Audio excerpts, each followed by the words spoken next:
You're listening to Why We Do What We Do.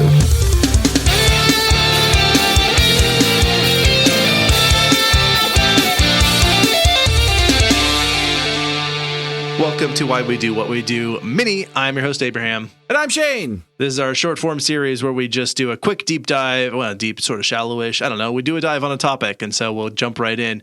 Let's talk about science, Shane. I love science. It's one of my favorite things in the world. Yes. It's very cool. Science, very cool.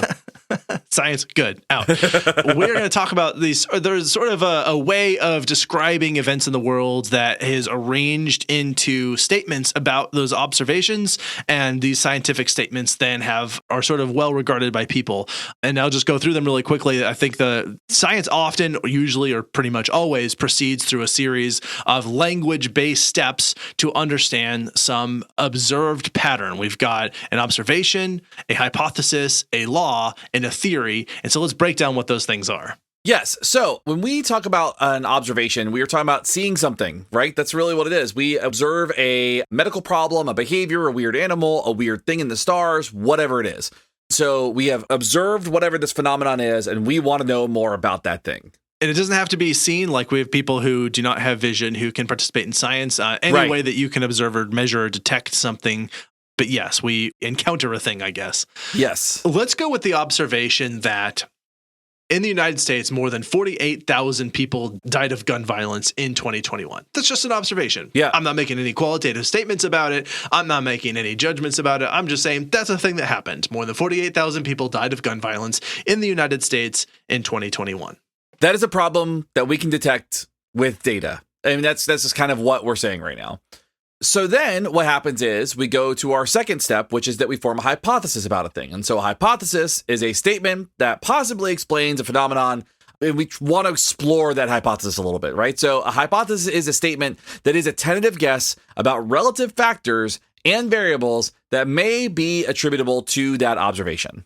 Right. So that's what a hypothesis is. This is just sort of a tentative guess. We're just sort of saying this, like, this could be what's going on here. Maybe the reason for the thing that we're seeing.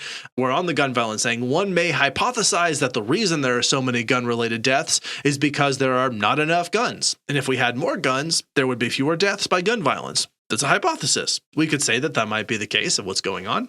Yeah, I mean, that is a hypothesis. I'll say that.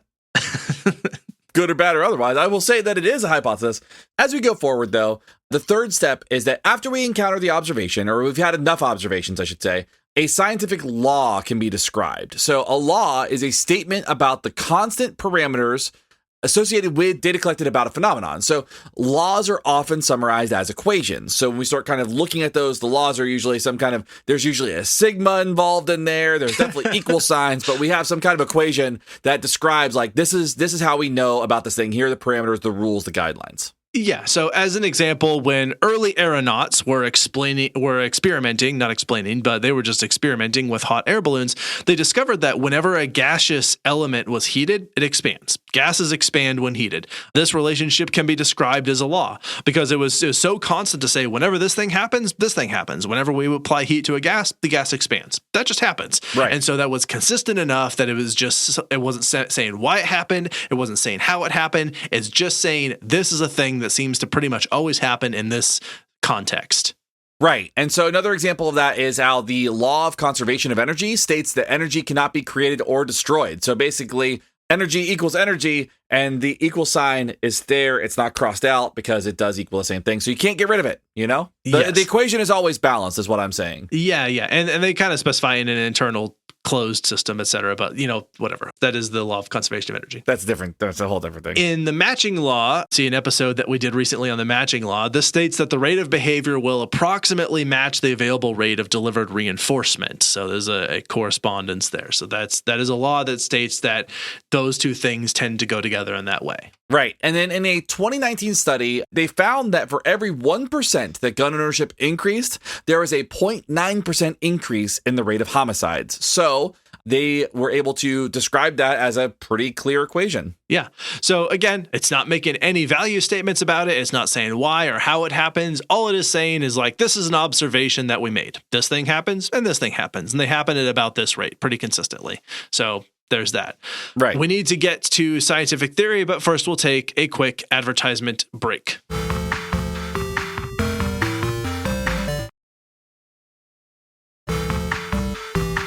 Okay, so we talked about observation, then we talked about a hypothesis, and then we described a law. And so finally, there is scientific theory, the red-headed stepchild of scientific descriptions among sort of the public, not among scientists. Yeah. And how often have we heard the derelict rejoinder, that's just a theory, when someone is challenged with scientifically validated counter evidence?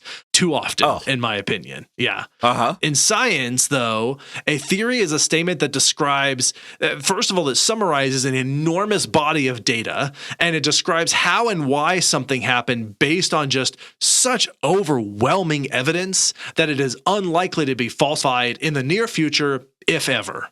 Right. So things like stating that the sun will rise tomorrow, or more accurately, that the part of the Earth on which you are stationed will rotate toward the sun again within the next 24 hours, is basically a theory constructed on such massively incontrovertible evidence. It's a sound as fact. It's basically, we know this to be true. It's as true as it could possibly get at this point in time. Yes. Stating that everyone who lives will eventually die, it's just a theory that is so well established by the evidence that we simply know that it is true. Right. Evolution is so well established by data that we simply know that it's true. That's why we have thumbs, y'all. Climate change is so well established by the data, specifically anthropogenic or human-caused climate change is so well established by the data that we simply know that it is true. The fact that the world is spherical, yeah, I mean, it's an irregularly shaped ellipsoid, you nerds. It's a ball floating in space, but that's actually so well established by the overwhelming amount of evidence that we simply know it to be true. Operant learning theory is so well established by the evidence that we simply know it to be true. Right. So calling something just a theory should be one of the highest forms of praise and endorsements about whatever your topic you're talking about, because if something is a theory, that means it's gone through all of the scientific rigor, or quite a bit of it, enough to solidify it into the scientific lexicon. Yeah, basically you could say that's just a fact, and you'd be saying as something as critical as saying that's just a theory. Right. So if someone's talking about evolution and they say that's just a theory, then they basically just said that's just a fact. And you're like, it is. It is just a fact. You're right. You're right. You're right. It is just a fact. Thanks. Good. Glad we're on the same page. Well, we've been talking about gun violence, so I guess we may as well not leave you hanging. Gun death violence. Unfortunately, this is where we sort of run out of things. We talked about, we have an observation, we had a hypothesis, we had what is almost a law. It needs more data to be substantiated, but there's data were collected. So the issue here is when we get into theory, we don't exactly know what kinds of policies or laws would reduce needless deaths by guns. Some countries have worse gun violence than the United States, but some have far less gun violence than the United States. And unfortunately, in the United States, we can't research it because people have enacted legislation to make it illegal to do research on gun violence here. So we just won't know what we could possibly do about it. All we have right now is our observations, our hypotheses, and our data that have been collected that, as we said, are simply correlational at this point. So there is certainly more to be learned. But just to say, that's as far as it has gotten. We don't have a solution for it. Sorry. It's unfortunate. But this was not an episode on gun violence. This was an episode on theories and scientific understanding. And so the point is, a hypothesis is the point at which we know the least amount of something. A law is a description about how things work that is basically always true. And a theory is an explanation of phenomenon so overwhelmingly supported by evidence that it is a fact. That is the fact. And so thank you for listening to our mini. I think that's all I got. Anything you'd like to add before we let everyone go, Shane? I think we're good. I have it on good authority. It's a theory that we're good. Great. Just a fact. Great. Well, then, thank you all for listening. Thank you for recording with me today, Shane. Why We Do What We Do mini is out. This is Abraham. This is Shane. Bye, y'all. You've been listening to Why We Do What We Do. You can learn more about this and other episodes by going to www.wwdpodcast.com. Thanks for listening, and we hope you have an awesome day.